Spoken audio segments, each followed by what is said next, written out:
Ano ba yan? Han, Anak, basahan anak doon sa lagayan natin, anak. ba't sinasalin-salin mo? Paano mo ginagawa ko sa'yo eh? Diyan mo itakal. Huwag mo na ilagay doon. Papa, huwag mo nga papa akong pakalman. Hindi ka naman marunong na rin eh. Ako tuturo sa inyo yan ha. Bago pa kayo, huwag kayo. Yan ang hirap sa inyo eh. Pag tinuturo kayo, nalaki na ang ulo ninyo eh. Ikaw dyan siya, nala, kumusta ka dyan? Ay, tinuro ko sa'yo ha. Baka sa balik labot din ako. Hindi makano yan ha. Pag malambot yan, hindi ka magagamit yan. Yung tama na nilagay ko ha. Yung tinuro ko sa inyo. Kaligtasin yung forma. Yes, por. Yan, ganyan. Ikaw, ito mo tigas ang ulo eh. Pag tinuturuan eh.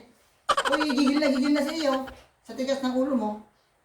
Nang mamayahan, ito yung masasampig ako na dito. Sabi ko sa tinuturuan mo.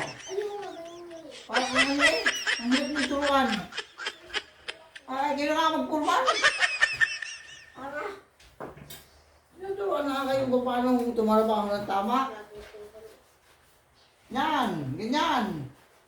Oh. Huwag niyo pakanuhin. Tama na. Tatagal sa oras. Ayos na yun ate, ganyan yung ginagawa. Ganyan yung oras ng ating trabaho.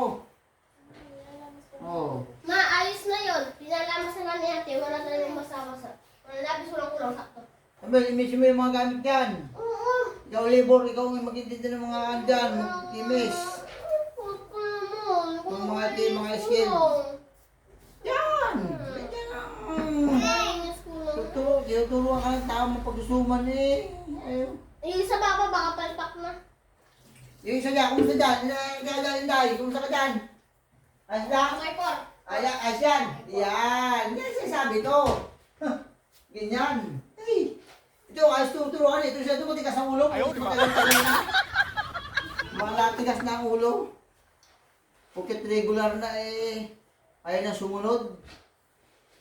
Ay, kaya ka tanggalin, Inday. Baka akala mo. Siya ka. Wala sa akin, rigori ko lang. Kaya ko magpalit ng tao. Kaya yan. Maghanap ako ng ibang tagapagsuman. Ang hina ninyo, turuan. Kayo, tinuturuan na kayo para kayo